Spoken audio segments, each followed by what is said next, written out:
We're doing the Gospel of Sri Ramakrishna, the Katamrita, which is the writings of a man named Mahendra, or M, as he's referred to, as he refers to himself in the book.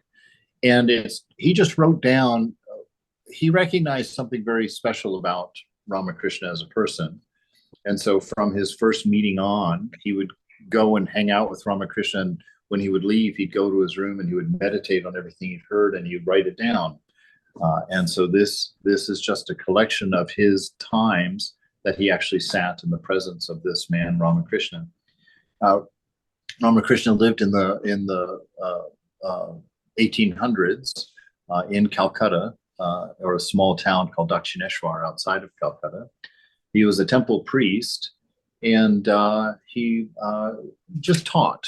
There's no requirement that you have any particular view of him. He himself didn't care. You could see him as a crazy man, which a lot of people did, because he did some rather outrageous spiritual practices in order to have his enlightenment, because he wasn't content with just realizing God through one path. He practiced several of the world's traditions, and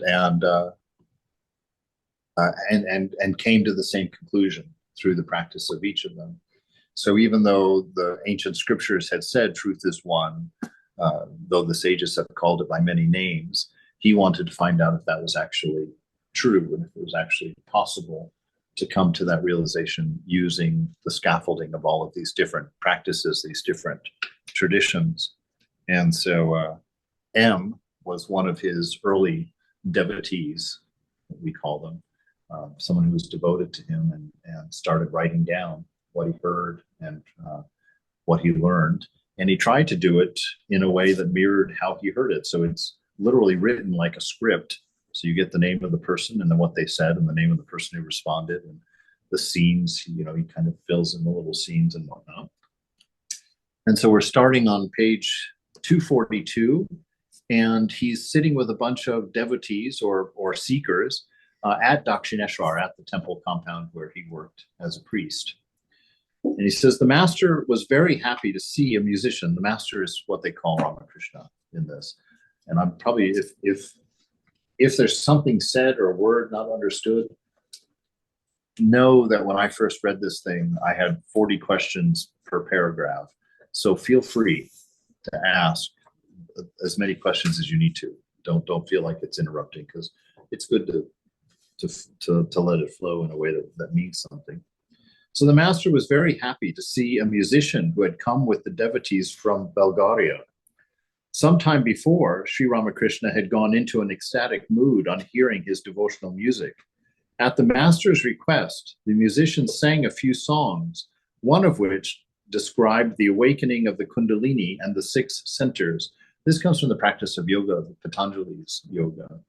And it's it's kind of a spiritual biology of the body, actually. And that's where the chakras, the idea of the chakras comes from, that there's 7 chakras going up your spine, and that your spiritual energy, if you normally, everybody lives in the first 2 chakras, the chakra of evacuation and stomach, that we live there, sex and food. And so most of us, that energy that we feel in our bodies, that a lot of us, it's such a gross word, but we go around and someone says you're feeling very sexually, that's a misinterpretation. What you're feeling is a life. You're feeling life energy in you, but because we, as normal people living at those first 2 chakras, we express it sexually or we express it through pleasure.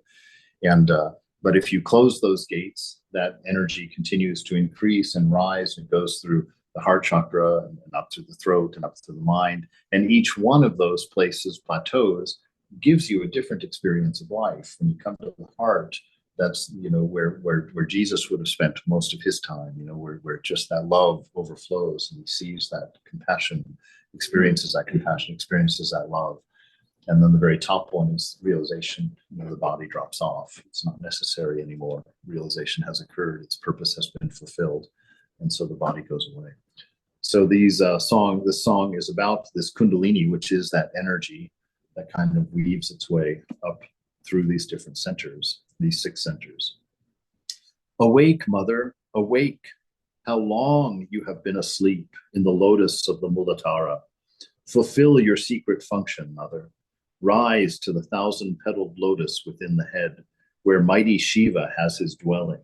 Swiftly pierce the 6 lotuses and take away my grief, O essence of consciousness. So it's a song of a prayer. The master. The song speaks of the kundalinis passing through the 6 centers. God is both within and without. From within, he creates the various states of mind. After passing through the 6 centers, the soul goes beyond the realm of Maya. This Maya is just a word, it's a blanket word for what you think this reality is when you don't know what it is. So this world that we're experiencing would just be called Maya. And each one of us has our own version of what the world is, according to our own mind. So the jiva, the soul, jiva is a word for the embodied soul, because the idea is that because the ultimate truth is that there's one without a second, that there's God and God alone. The soul, it's the way that I've seen it in my own understanding, is if you were to take a dish towel and lay it over your hand like this, and then from the other side you put a little rubber band around each one of your fingers so that it kind of makes a little cap of dish towel wrapped around each of your single fingers, that those individual little nodules of bound cloth over your finger is the individual soul.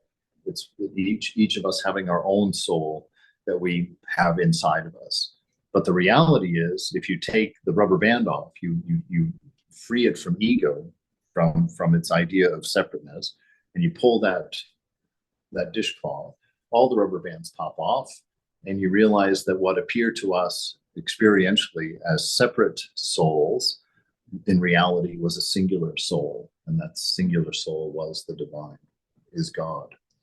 And so he's saying here, the jiva goes beyond this realm of Maya, this realm of illusion or ignorance, and becomes united with the Supreme Soul. This is the vision of God.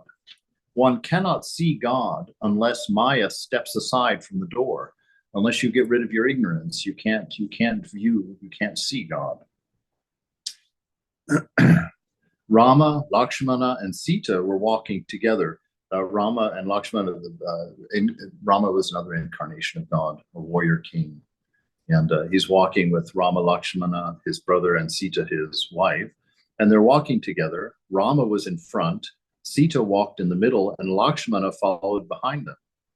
But Lakshmana could not see Rama because Sita was in between them. In like manner, man cannot see God because Maya is between them, turning to Mani. But Maya steps aside from the door when God shows his grace to the devotee. When the visitor stands before the doorkeeper says to the master, "Sir, command us, and we shall let him pass." There are 2 schools of thought, the Vedanta and the Purana. According to the Vedanta, this world is a framework of illusion. That is to say, it is all illusory, like a dream. But according to the Purana, the books of devotion, God himself has become the 24 cosmic principles. Worship God both within and without. As long as God keeps the awareness of I in us, so long do sense objects exist. And we cannot very well speak of the world as a dream. There is fire in the hearth. Therefore, the rice and the pulse and the potatoes and other vegetables jump about in the pot. They jump about as if to say, we are here, we're jumping. The body is the pot. The mind and intelligence is the water. The objects of the senses are the rice, potatoes, and other vegetables. The I consciousness, identified with the senses, says, I am jumping about. And Satchitananda is the fire, or God is the fire. Satchitananda is that bliss or love, wisdom, and existence. And so that divinity within us is what is empowering, giving us the existence and giving us our love and giving us our wisdom. That the wisdom part of it is what allows us to think, allows us to learn, allows us to grow. That existence is existence itself, and that bliss is the thing that makes everything happen. Vivekananda says that love is the only motivating force in the universe, that everything is done for love. Even the most heinous of crimes on the part of the perpetrator of that crime was for love. Even I always go right for the heart of it. I say, look at Hitler. That he had a love for his ideal. His ideal was very body based. His love had to do with your physique, your nationality, your ethnicity, and all of that. But that was his ideal, and he had a great love for it. And so the people that shared that ideal, they loved him. He was a great guy. We love this guy. He's doing just what we want to do. But he was a horrible pain, suffering to millions of others. And it was because his ideal, or his idea of himself, was purely physical, purely body mind. Then you have someone come along at the other end, like a Jesus. Well, Jesus knew himself to be spirit. He wasn't identified with body mind, wasn't identified with the particular. And so his ideal benefited millions of people, but it also bothered a handful of people. So it was literally the opposite of a Hitler. Somebody crucified him. They weren't happy. They wanted this guy taken care of. But his love for his ideal and Hitler's love for his ideal was the same love. The problem was with the ideal, that Hitler believed himself to be body mind and made his decisions in a way that would benefit this body mind and harm millions of other body minds. Whereas Jesus, his love was for a universal ideal, a soul that is common within everyone, and so benefited millions. And so he's talking here just in saying that this world goes on, boiled by the same flame, which is that Satchitananda, that soul, that God in each of us. But this idea of individuality, this Maya and ego can be synonymous. That it's ego that creates the illusion by giving us a wrong idea of what we are. So we have an inaccurate perspective from which we see things, or a partial perspective. And so we misinterpret almost everything accordingly. And so he compares it to this boiling pot on the stove.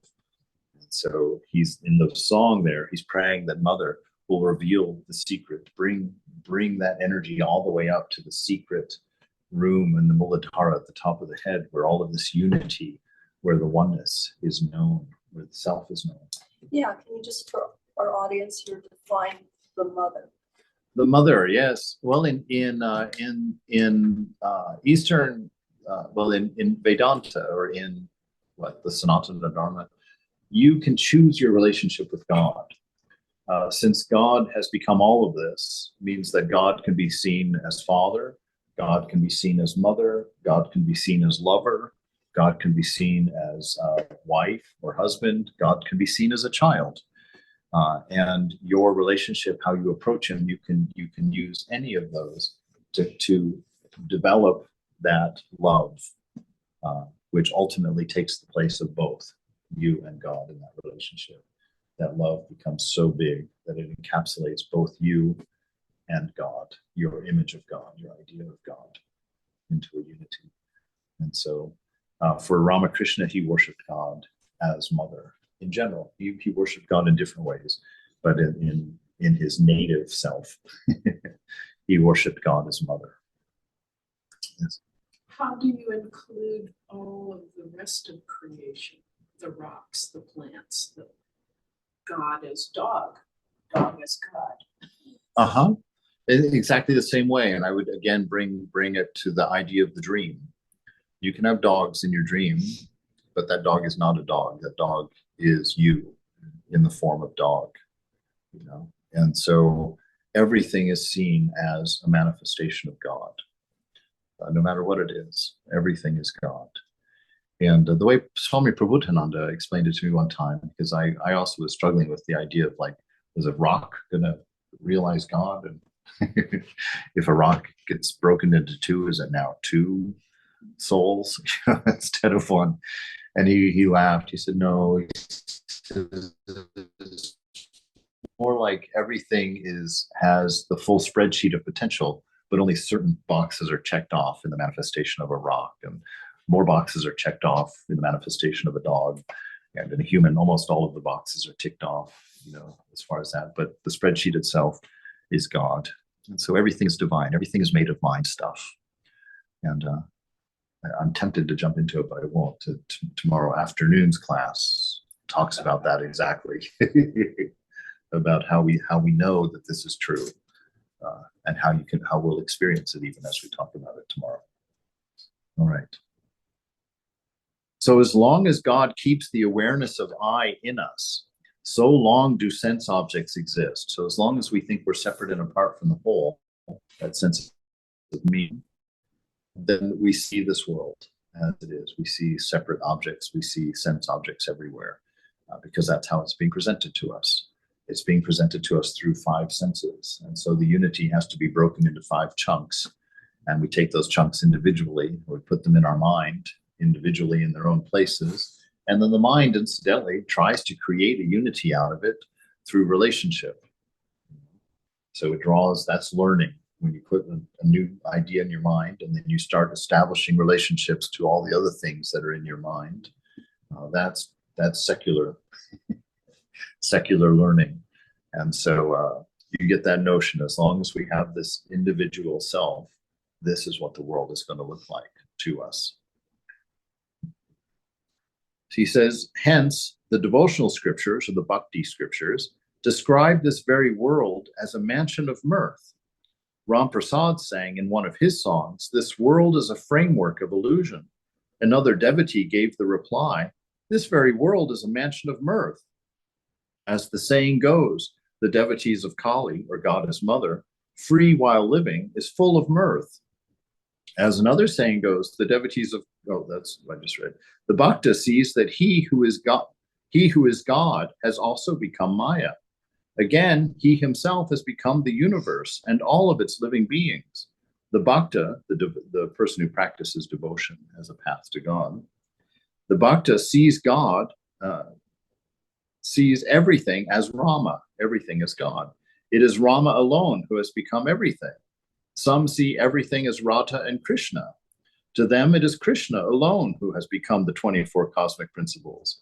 It is like seeing everything green through green glasses. But the bhakti scriptures, the devotional scriptures, admit that the manifestation of power is different in different beings. It is Rama who has become everything, no doubt, but he manifests himself more in some than in others. There is one kind of manifestation of Rama in the incarnation of God, and another in man. Even the incarnations are conscious of the body. Embodiment is due to Maya. Rama wept for Sita, his wife who had been kidnapped. But the incarnation of God puts a bandage over his eyes by his own will, like children playing blind man's bluff. The children stop playing when their mother calls them. It is quite different, however, with the ordinary man. The cloth his eyes are bandaged with is fastened to the back with screws, as it were. There are 8 of these screws, or these fetters: shame, hatred, fear, caste, lineage, good conduct, grief, and secretiveness. These are the 8 fetters that hold that blindness on you, that keep you thinking that you're separate and apart from God and separate and apart from the whole. So those 8 things, I'll read them again. The 8 fetters: shame, feeling a sense of shame that isolates. Hatred isolates. Fear isolates. Caste, what people group you belong to. Your lineage, good conduct, your behavior, grief, and secretiveness. These are the 8 fetters. These are the 8 things that bind you to being small, bind you to being But separate. Swami, good conduct is a positive thing. Yes, but it's not just conduct. It's good conduct. So it's a defined action, defined by you, and it separates you. It gives you a distinctive. Is it like pride in your good conduct? Yeah, it would be along those lines. Along those lines, yeah, for sure. Anything that sets you apart or makes you somehow unique and separate from the whole. These are things that bind us. And they cannot be unfastened with the help of a teacher, a devotee. Sir, please bless us. Master, God is in all beings, but you must apply to the gas company. It will connect the storage tank with the pipe in your house. One must pray earnestly. It is said that one can realize God by directing to him the combined intensity of three attractions, namely the child's attraction for the mother, the husband's attraction for the chaste wife, and the attraction of worldly possessions for the worldly man, or money for a rich man. So we have to try and bring all three of those forms of love into a single channel and point it at God in order to have that realization. You have to unify your love. And now normally, and one way of doing that is to try to not love anything else as much as you love God. But really what he's talking about here is understanding that what you love in your wife is the presence of God. It's the wisdom and the love and the existence that are within her. So that we learn to look through things at the presence of God rather than just stopping at the thing itself. Right? So we look through things. So that there was a woman that came to Ramakrishna and she was saying, I love my grandchild so much, it distracts my mind from God all the time. What should I do? How do I get over this? And Ramakrishna said to her, he says, well, there's no problem. That's wonderful that you love your grandchild. Put a picture of your grandchild on your shrine and worship through your grandchild. Look through your grandchild, knowing that all the things you love in your grandchild are qualities of God, qualities of the divine. And learn to abstract things so that you can understand that all of your desires in this world are desires for names of God. That everything that you love, if you pick something up that you really enjoy, if you look at it long enough and ask enough questions about it, you'll realize that it's a name or a quality of the divine that is hidden in that love or hidden in that object. And you have confused, because of Maya, you have confused the object with the essence. You think it's the object that you love, but in fact, it's not the object. It's God in that object that you love. And so by coming to know that, you combine all of those different loves into a single grand love that then can be offered at the feet of the divine or the beloved. And through that, God is realized. You understand, because God is that. God is that love itself that you're experiencing. And so I always tell people, if you're not seeing enough God in your life, go out and do more loving things. Because love is a direct manifestation of God. It's not an abstraction. It is God. God is love. Even in the Christian scriptures, 1 John, God is love. And so do things that generate that love.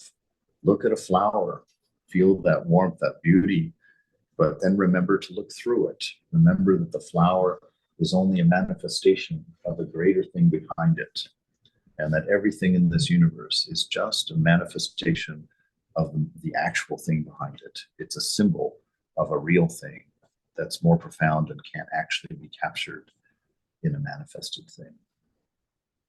So he's talking about these things there.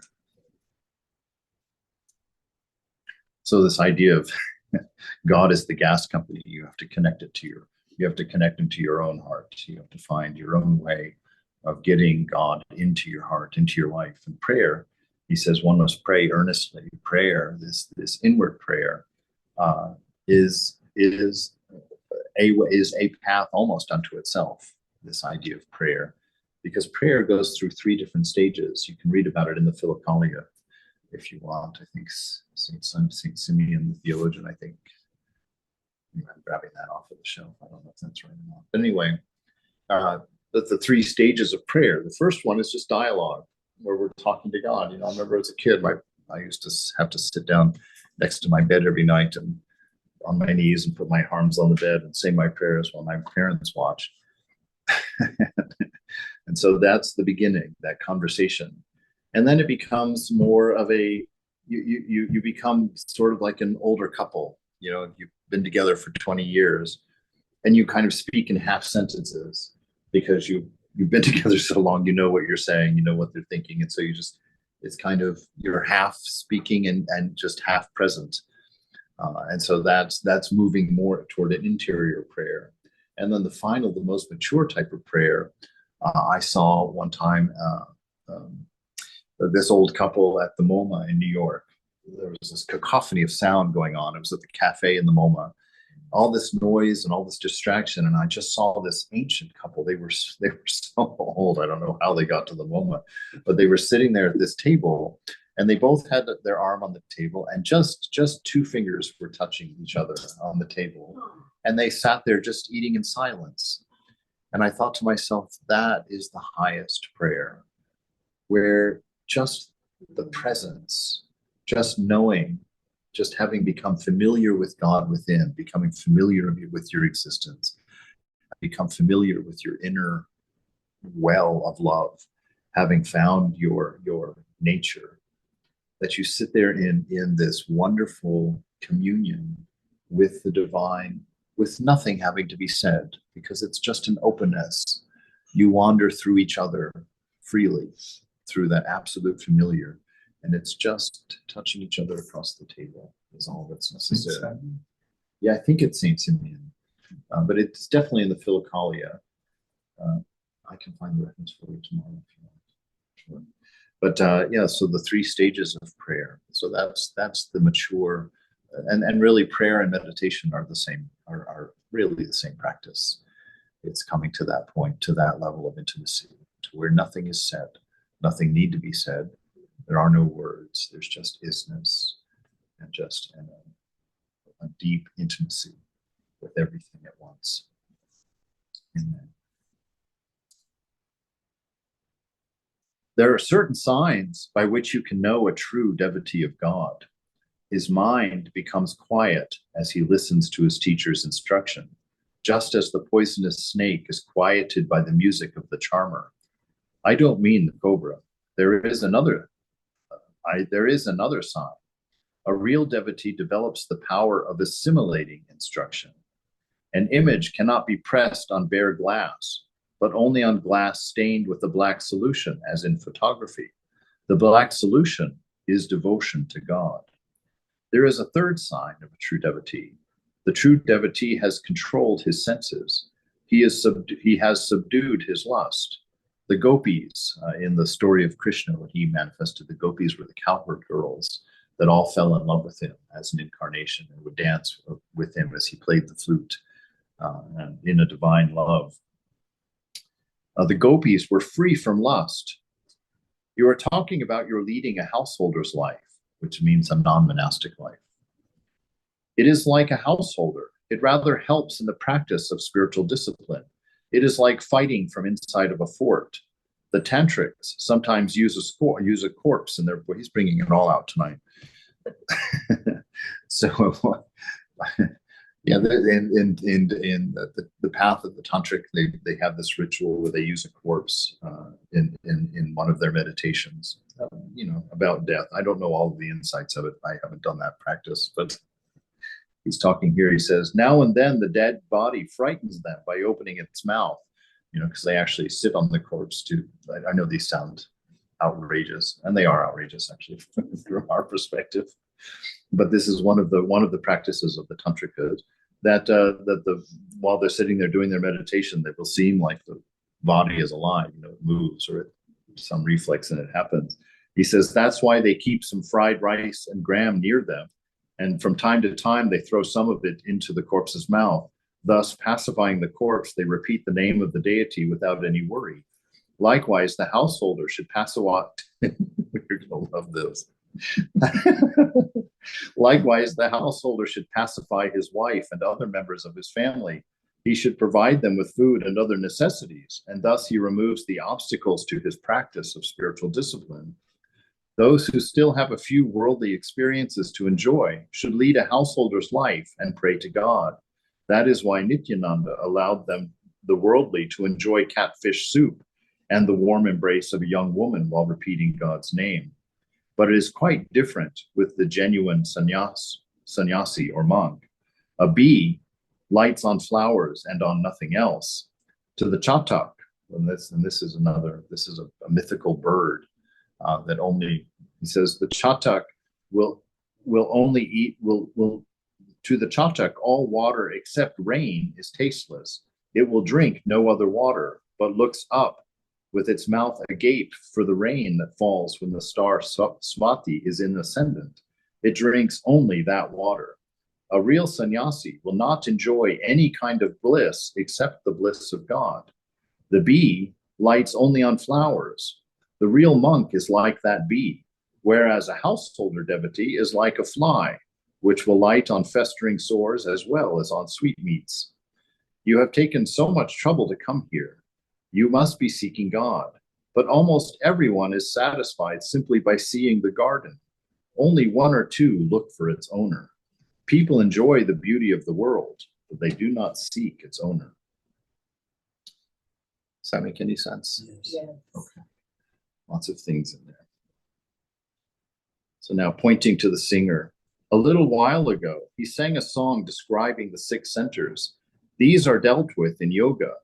There are 2 kinds of yoga, Hatha yoga and Raja yoga. The Hatha yogi practices physical exercises.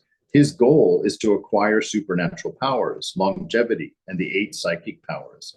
These are his aims. But the aim of the Raja yogi is the attainment of devotion, ecstatic love, knowledge, and renunciation.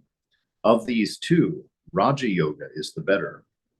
There is much similarity between the 7 planes described in the Vedanta and the 6 centers described in the yoga.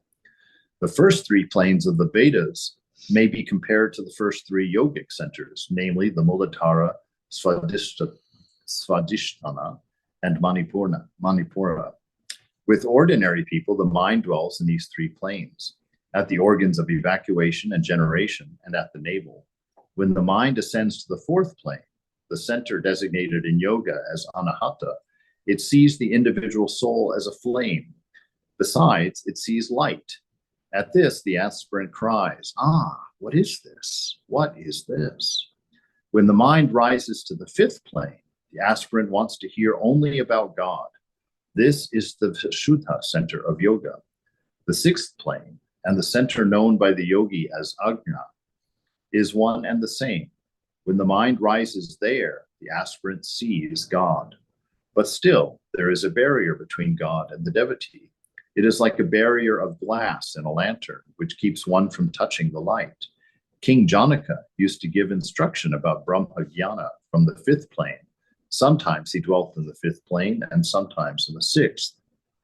After passing the 6 centers, the aspirant arrives at the 7th plane. Reaching it, the mind merges in God, in Brahman. The individual soul and the supreme soul become one. The aspirant goes into samadhi. His consciousness of the body disappears. He loses the knowledge of the outer world. He does not see the manifold anymore. His reasoning comes to a stop. Trilanga Swami once said that because a man reasons, he is conscious of multiplicity, of variety. Attaining samadhi, one gives up the body in 21 days. Spiritual consciousness is not possible without the awakening of the Kundalini. A man who has realized God shows certain characteristics. He becomes like a child or a madman or an inert thing or a ghoul. Further, he is firmly convinced that he is the machine and that God is the operator, that God alone is the doer, and all others are his instruments. As some Sikh devotees once said to me, even the leaf moves because of God's will. One should be aware that everything happens by the will of Rama. The weaver said, the price of the cloth by the will of Rama is 1 rupee and 6 annas. By the will of Rama, the robbery was committed. By the will of Rama, the robbers were arrested. By the will of Rama, I too was arrested by the police. And at last, by the will of Rama, I was released. The story he's telling here is about a weaver who was a very devout man, and he was just walking along the street, and he gets hijacked by this group of robbers who have just robbed a bank. So they robbed a bank, and they had too much stuff to carry, so they made him carry some stuff. And so he's carrying the stuff with these robbers because he's being forced to, and the cops come and catch them, and he goes to jail and sits in jail. And then it's his turn to come before the magistrate, and the magistrate says, well, what's the story here? And then he tells the story. He says, well, by the will of God, I was walking down the street after having done my religious, observances, and then by the will of Rama, these robbers came upon me, and by the will of God, they made me carry this stuff, and by the will of God, I was confronted by the police, and by the will of God, I was put into prison, and now by the will of God, I'm standing before you, and of course, by the will of God, I'm released. And so it's knowing that everything, that God is the doer, that we are just the observer. This is a very high spiritual state to be able to understand that. We can understand it in some ways in the sense that your karma drives you. If it's an easy way of saying this, it's just knowing that we're really the product of habits. In one sense, you can begin to see it by observing that if you develop habit, it's very difficult to stop that habit. It just kind of naturally starts to happen. And so it's this, when you go inside, part of the practice is going inside and observing very closely everything that's going on, both inside and outside of you, and coming to the knowledge that it happens. I mean, I just read an article in Psychology, it's probably 3 years ago, where they were saying that your mind actually makes a decision before your conscious self is aware of what that decision is. And they've demonstrated this through experiments. And so this idea of free will is really questionable, whether it's really there or not. And that, so he's saying that here in the Vedanta, God is the only doer. We think we're responsible. That's what we call karma. Karma is when you think you are the doer, and so the actions have their reactions, and you have to own them because you blame yourself for having done these things. But when you come to a place of knowing that this world is going on like a dream, whereas the dreamer is responsible for everything happening in the dream, not the individual characters in the dream, this is a place of knowing, and you realize that there's no separation between you and the divine at that point. All of this is just a play, just going on. But that's a very high state. It's not one that we should. You're not allowed to use it, to use that information without having the experience of that information. It would be very destructive to you as a person to blame God, and not, even when you see yourself as the doer, to blame God for the actions. You can't say, oh, well, God hit my wife. I'm not the doer after all. Or God is Hitler, or anything like that. To ascribe it before knowing it is a very dangerous thing, actually, in the Vedanta. But Swami, it's a good thing to practice. It's a good thing to practice. It's it's like, thank you, God, for everything, even the things that I don't like. Yes. Thank you for COVID. Thank you for a new job. Thank you for everything. Yes, that's exactly right. Do you remember Bart Simpson and his thank you prayer at Thanksgiving? No. It's like, thank you, God, for giving this food that my mother went out and bought, that my father paid for with his job, that my mother cooked, that I had to clean up the dishes after. And then at the end of the prayer, he's like, why am I thanking you? So from that perspective, yes, you practice thankfulness and gratefulness, but it goes far beyond that. When you know that when God is responsible for everything, you can use it as the perfect excuse to free yourself from any responsibility at all, without actually letting go of that responsibility, because you'll still do things for your own benefit, but you'll blame God for everything else. So in Vedanta, you have to be very, very conscious of where you are actually at. You can't borrow reality from a different place, from a different level, and bring it down to your level and say, like if you walk along the street and you see a homeless person, you're like, oh, it's his karma to be homeless, too bad for him. And you keep walking. That's not allowed, because you have your own karma.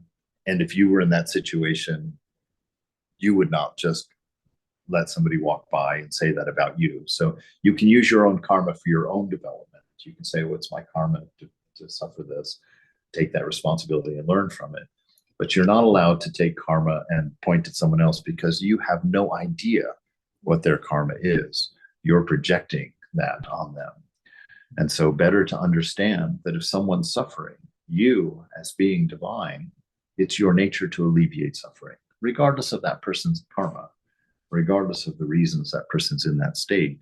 You are the manifestation of God, and a pure manifestation of God alleviates suffering, regardless. Swami, Yes. it brings to mind when I think about this, especially like in Christianity, the idea of Jesus as the Savior Mhm. for our sins. Mhm. And at the prayer at the end of the Bhagavad Gita, where Krishna is teaching to Arjuna, give me your whole heart, love and adore me, worship me always, and bow to me only.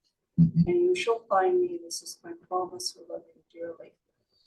Lay down all duties, unto me your refuge, and fear no longer, for I will save you Mhm. from sin and bondage. Mhm. Which is the same idea. If we can truly surrender that ego of ourselves as the doer. Yes. Yeah, that list is the same as all your heart, soul, mind, and strength. You reserve nothing for yourself. Everything is devoted to the divine. It's that state of surrender, and really the result of that surrender is the loss of ego, that self-determination. And then you reach the words of Paul when he says, it's no longer I who live, but Christ who lives in me. It's no longer your ego self that's hacking its way through the world. It's now you knowing the nature of yourself as love and wisdom being, that you are not reacting to sense input with an action, but you are being inspired to a response to the world from your nature within. So it's a response coming from this direction and not a reaction going like that. And so we're trying to get rid of that separate sense of self, which is responsible for our selfishness and our lack of love, lack of equanimous loving.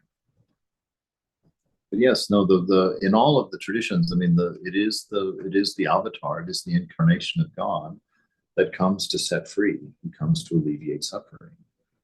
He comes to with grace, because in all of the instances, he's got that is God. The incarnation is the divine. And so in all of the traditions, that incarnation has the ability to dispense grace, to forgive sin. And really, the forgiveness of sin is not so much because God has to forgive you of sin, because God ultimately is beyond that. I mean, God, we see the duality because of ego. For God, there's no good and evil. There's just isness. It's hate is love seen from the other side. And so when you take away the specific and you can see both sides of the coin at the same time, there are no longer two sides. And so God, the forgiveness of God is for you to let go of your karma, for you to forgive yourself. That God comes in through the incarnation, and through that relationship, you can then forgive yourself.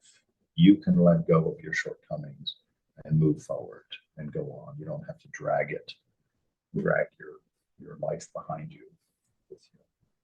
And so that's, they shall know the truth, and the truth will set them free. So don't get caught up in the duality. Don't get caught up in the shame and all of those fetters, all of those bondages. Be free. But our mind won't let us be free. Your mind holds you accountable to your own actions. You need somebody or something outside of yourself to say, it's all right. Let it go. All right. What time we got? All right. So he's saying here that those who still have a few worldly experiences to enjoy should lead a householder's life. That if you are paying attention in this world, enjoying yourself is not so dangerous. It's when you enjoy yourself without paying attention, because then that's when you confuse things with objects. which probably makes no sense at all. But that, if you're not paying attention in the world, like, okay, like I always use going out and getting drunk on a Friday night. You know, you go out, you get drunk on a Friday night, you wake up Saturday morning, you got that hangover, you wasted your morning, half your day off is gone, and you say to yourself, oh my God, I'm never going to do that again. That was hard, that's horrible. And yet the very next Friday night, you're out there again because you're not living with awareness. You know, your mind is playing back the enjoyment, which is a very boundaried period of that drunkenness, you know, between the first drink and probably the third or fourth one. Anything after that was misery. You know, and so you just remember that little boundary piece and you think, and the mind keeps replaying that. So you go out and get drunk again, even though the following morning you're going to wake up again and say, oh my God, I'm never going to do that again. So someone living with awareness takes that into account. They take the boundaries out and they look at what the actual experience of pleasure was. What did it actually give me? How long did it last? Was it fulfilling? Was it enough? And if it was fulfilling and enough, why do I feel the need to do it again? Why am I caught in this continual cycle of having to repeat and repeat and repeat? And if you become aware of that, you live your life with awareness, you can not be bound to repeat it. You're like, no, it's not giving me what I want. You know, that's not going to do it. I have to keep looking. I have to find something more real, you know, than that. So if you live your life with awareness, you can get through it. It's okay to enjoy, but enjoy with awareness. Observe what it did for you, what it didn't do for you, and learn from it. Because ultimately, there's nothing in this world that can fulfill you. There's nothing. Ask anyone. You know, we're all looking around and we're all repeating the same mistakes again and again and again, thinking that maybe this time, you know, I used to make fun of poor Elizabeth Taylor after her 8th husband. I was like, hello. After 8 of them, what are you thinking? There's, you know, that's not where your perfection's going to lie. That's not where your fulfillment's going to lie. It can't lie outside of yourself. If you require something outside of yourself for your fulfillment, the best you can ever be is a slave.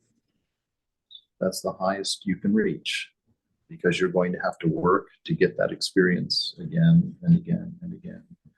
The only way you can be free is to find that image of God within, be able to mine it yourself from within, so that in any circumstance, free of conditions, free of circumstance, you can be content, you can be fulfilled, you can feel that bliss.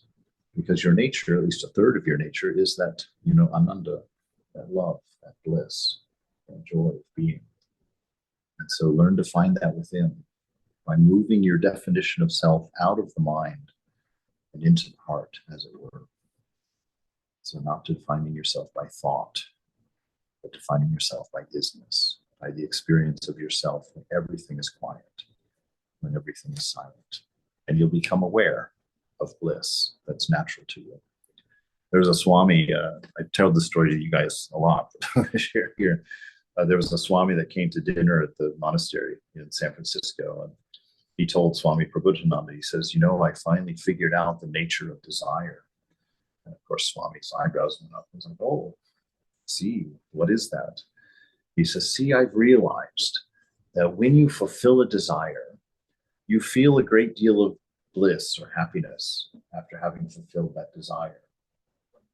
And you think that it was because of what you did or the object or the enjoyment that you had that provided you with that pleasure. But he says, I have seen beyond that. I have come to know that when you fulfill a desire, for a brief period of time, you are without desire. And in that moment of not being distracted, you become aware of your natural state, the natural bliss that is within you. But before too long, your mind again is occupied with a new desire. And your mind comes off with the realization of what is ever present in you and is distracted by yet another quest to grab another object, which will once again repeat that exact same process over again. And so know that without desire, you are what you seek. Be content with that. And with that lack of desire, you'll be able to experience that self. But if you're always running for something external, that means you're assuming you don't have it. And in that assumption, you will not experience your own bliss. You will not experience the joy of being. Swami, wouldn't you Yes. say that that is also a very high state, to be without desire? Yes, it is, but not unattainable. It's through discernment, by watching your life carefully and closely. The more earnest you are about that, the more consistent you are in that observation, the faster you'll come to that understanding. It can be done. Well, like you said, maybe the last class, how many of us want to give up eating and sleeping? Well, I don't remember saying that in the last class. Well, I mean, that's what the pleasure is giving up the quest for pleasure. You see, Sri Nisargadatta, who was a sage, he says, "Do you not understand that it is your quest for happiness itself that is preventing you from being happy?" Yeah. Because to go on a quest for happiness means you have to make the assumption you don't have happiness. Oh, I love that. Sure. Yeah. And so this is the thing, in the first chapter of his book, Suzuki, Zen Mind, Beginner's Mind, he says the Buddhist does not sit to realize God. The Buddhist sits to know that he is already realized. And see, that's the same thing. It's like, no, you already are what you seek. If you can know that, that's a shortcut. That'll short circuit all the work you have to do. But chances are you've already gotten so habituated to searching for your fulfillment outside. You're asked from the day you were born, what do you want to be when you grow up? What do you want for Christmas? Tell Santa what you need for Christmas. We're habituated deeply into thinking that we have to acquire something external to be happy, to be content. And so we believe that to be true. And until we break that habitual thought, that habitual belief, that self-enforcing ignorance, you can't get there. It's very hard because of the mortal body. I want to be warm. I want food. I want sleep. I want companion. It's the mortal body makes this. Well, see, that's no. Well, yes, but it's not the mortal body that makes it difficult. It's you're identifying with the mortal body. When the body wants to be warm, you say, I want to be warm. Instead, you should say the body wants to be warm, so that that discontent belongs to body and not to self. Oh, that's right? A good. Okay. Yeah. The body is hungry. The body is tired. Yeah, you can only say 3 things about yourself that are true. I'm loving, I'm wise, I exist. Those are the only 3 things that are actually of your nature. All the other things belong either to body and mind. I'm hungry, that's body, so body is hungry. I'm sick, no, the body is sick. I'm depressed, no, you're looking through a depressed mind. I'm angry, no, you're looking through an angry mind. So if you learn to talk that way and you learn to ascribe these different states of discontent to the things they belong to, then you'll know that you are a third party, this witness, who's the divine self, the image of God, who has confused your identity with body, which is what makes you say, I want to be warm, I want to be pleasant, I want to enjoy. But the self, which is separate from body and separate from mind, and you can see that just in the fact that you watch your thoughts. You see in the fact that your body has to tell you that it's sick. If you were the body would not have to tell you that it's sick by giving you a bad taste in the back of your mouth and a fever, or whatever it does. You would know that you were sick without any signal. And the same thing with the mind. You're watching your thoughts, you're observing them. Who's watching?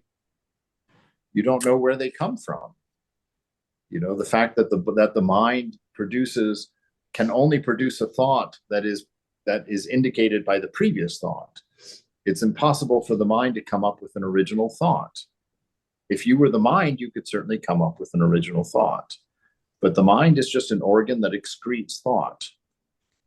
And every thought has to be directly related to the previous one. So by simply observing these things, you can come to the knowledge, I'm not the mind. This mind, I'm watching it. I'm not the body, I'm observing it. There's a third party here that I don't know what the attributes of that is, but it's an observer of these things. And when you come to know that, you know, to know that the mind is depressed is very different than saying I'm depressed. Because by saying I'm depressed, you put yourself in it, you become of it, and you're surrounded by it. But if you come to the knowledge, I'm looking through a depressed mind, then you have some distance. You can choose to experience the depressed mind or not. You know, you can bypass it, you can change it, you can move on it, you can do whatever you want, because it's not you that is of a condition. You're observing a condition. And so just having that wiggle room gives you a lot of space to learn about what's going on in there. Thank you, Swami. So, all right. It is time. Let me turn off the recorder.